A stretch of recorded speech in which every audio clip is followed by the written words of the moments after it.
Prabowo kakinya pincang untuk menjaga kedaulatan negara kesatuan Republik Indonesia. Berjuang di Timur-Timur. Sementara kalian yang menghina Pak Prabowo pincang. Pertanyaan saya, apa dedikasimu untuk Indonesia? Apa pengorbananmu untuk Indonesia? Betul? Dibilang lagi, masa calon presiden gak punya istri? Dan ketika kelompok seperti itu berkolaborasi dengan kelompok lain ingin merebut kepemimpinan bangsa, bodoh banget kau amanatkan bangsa ini kepada kelompok yang anti negara.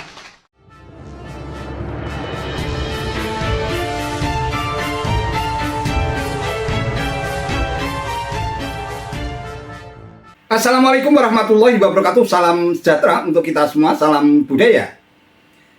Sahabat-sahabat tercinta sebangsa dan setanah air yang sangat saya hormati, Ustadz Miftah Maulana Habibur Rahman yang acap kali disapa dengan sapaan Gus Miftah bikin heboh.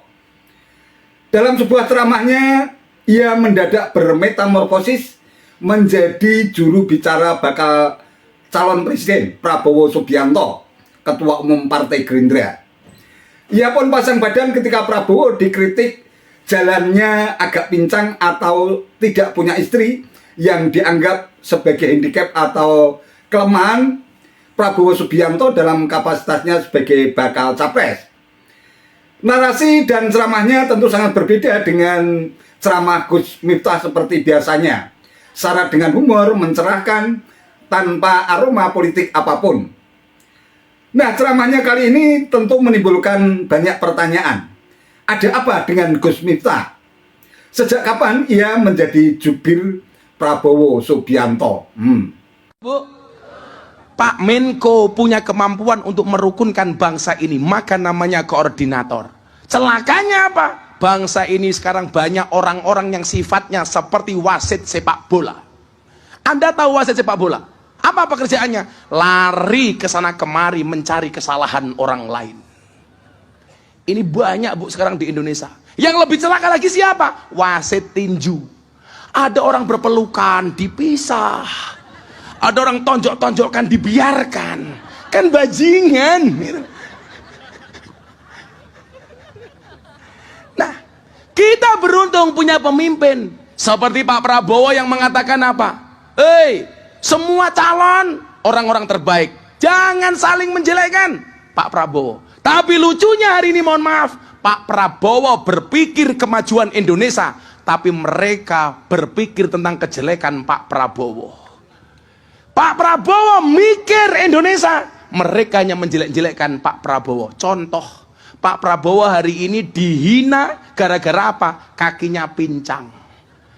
Sudah tua, istirahat saja, kakinya pincang. Mereka lupa Pak Prabowo kakinya pincang karena dikorbankan untuk membela kedaulatan bangsa sebagai seorang pejuang.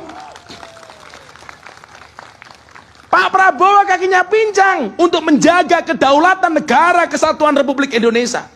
Berjuang di Timur-Timur. Sementara kalian yang menghina Pak Prabowo pincang. Pertanyaan saya, apa dedikasimu untuk Indonesia? Apa pengorbananmu untuk Indonesia? Betul?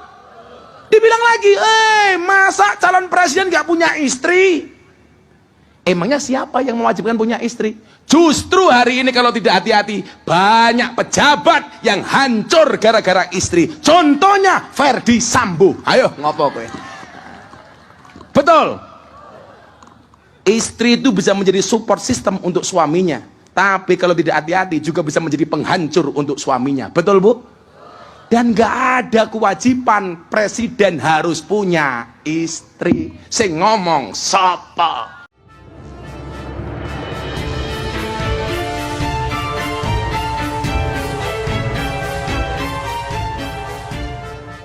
Sahabat-sahabat tercinta sebangsa dan setanah air yang sangat saya hormati, jika kita melakukan review sejenak ke dalam kontestasi Pilpres 2019 yang silam, Prabowo Subianto yang saat itu berpasangan dengan Sandiaga Uno mendapatkan dukungan total dan begitu masif dari Ijtima Ulama yang diinisiasi oleh GNPF Ulama, pimpinan Yusuf Muhammad Marta yang berkiblat pada Imam Besar Habib Rizik Syihab.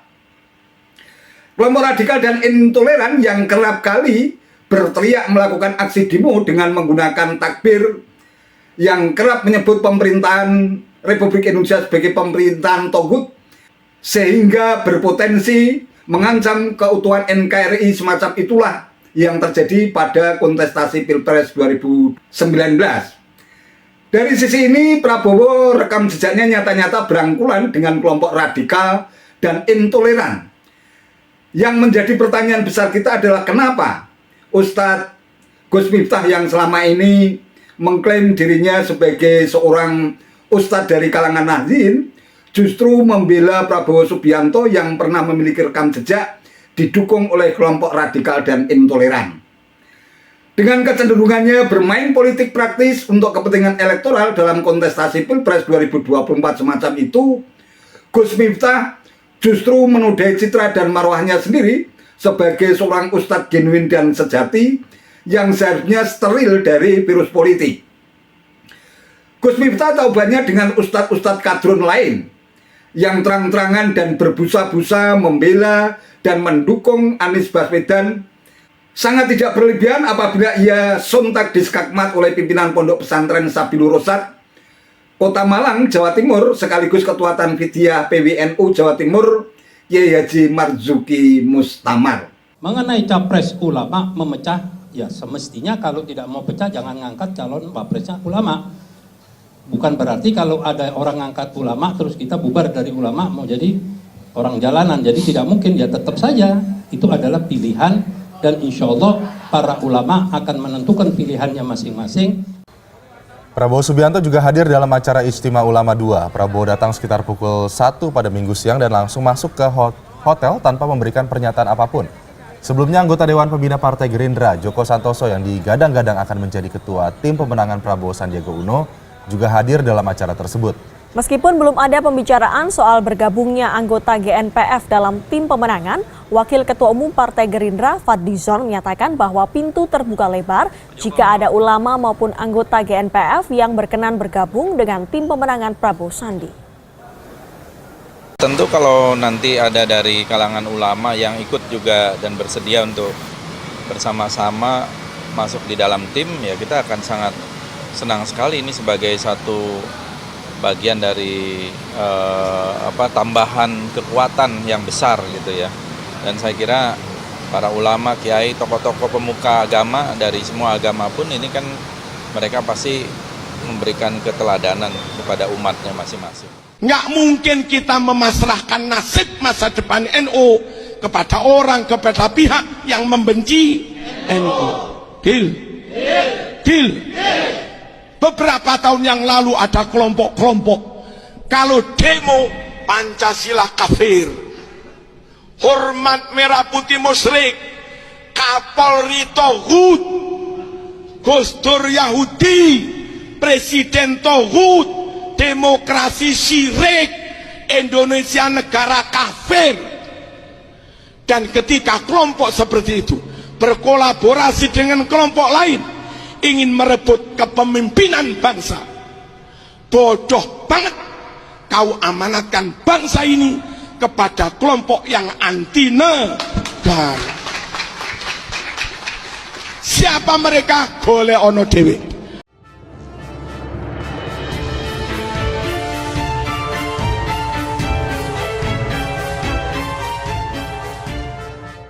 Ya. Pada tahun politik seperti ini, menjelang kontestasi Pilpres 2024, seorang ustadz, lebih-lebih seperti Gus Miftah, seharusnya bisa menjadi oase, menjadi penyejuk, menjadi pencerah di tengah-tengah umat yang sedang mengalami masa-masa yang cukup memanas, terutama terkait dengan iklim politik menjelang kontestasi Pilpres 2024. Bukannya justru menjadi pemantik api polarisasi dan perpecahan. Seorang ustadz harusnya berumah di atas angin, independen dan netral. Soal preferensi politik tentu menjadi hak pribadi sepenuhnya dari Gus Miftah dalam kapasitasnya sebagai makhluk politik. Namun dalam kapasitasnya sebagai figur publik, sebagai seorang ustadz yang memiliki banyak jamaah, tentu saja Gus Miftah harus mampu memosisikan dirinya dengan menggunakan pesawat Jawa bisa mancing ajur-ajir. Ia seharusnya bisa beradaptasi kapan ia harus berbicara soal politik elektoral dan kapan ia harus berbicara secara netral. Dan saya yakin Gus Miftah bisa dengan sangat jelas dan terang benderang untuk bisa membedakannya. Sekali lagi dalam kapasitasnya sebagai seorang figur publik, seorang penceramah, seorang ustadz, apalagi ia dari kalangan nahdiyin, seharusnya ia harus benar-benar independen. Setiap kata dan narasi yang ia bangun di atas mimbar ceramah tentu saja bakal dijadikan sebagai rujukan atau referensi bagi para jamaah yang hadir. Kalau tak ingin memberikan pencerahan dan pendidikan politik kepada jamaah, misalnya tidak perlu harus tunjuk nama. Berikan kebebasan sepenuhnya kepada para jamaah untuk menentukan dan memilih jagoannya masing-masing. Tak perlu ada upaya penggiringan untuk memilih dan diarahkan untuk menentukan pilihannya kepada bakal capres tertentu. Cukup sampaikan saja kriteria secara umum, misalnya capres yang taat beribadah, atau capres yang memiliki rekam jejak terbaik, dan semacamnya. Dengan menyebutkan nama, Gus Miftah sama saja telah menimbulkan polarisasi, memecah belah umat dan bisa menimbulkan sentimen kebencian kepada mereka yang tidak sama pilihan politiknya. Hal ini tentu saja bisa mengusik nilai-nilai kerukunan dan kedamaian yang selama ini sudah terbangun dengan baik. Di tahun politik semacam ini seharusnya Gus Miftah bisa berdiri secara netral, bisa memberikan keteduhan kepada umat Islam khususnya, sehingga bisa tetap menjalin kerukunan dan kedamaian meskipun berbeda pilihan politik.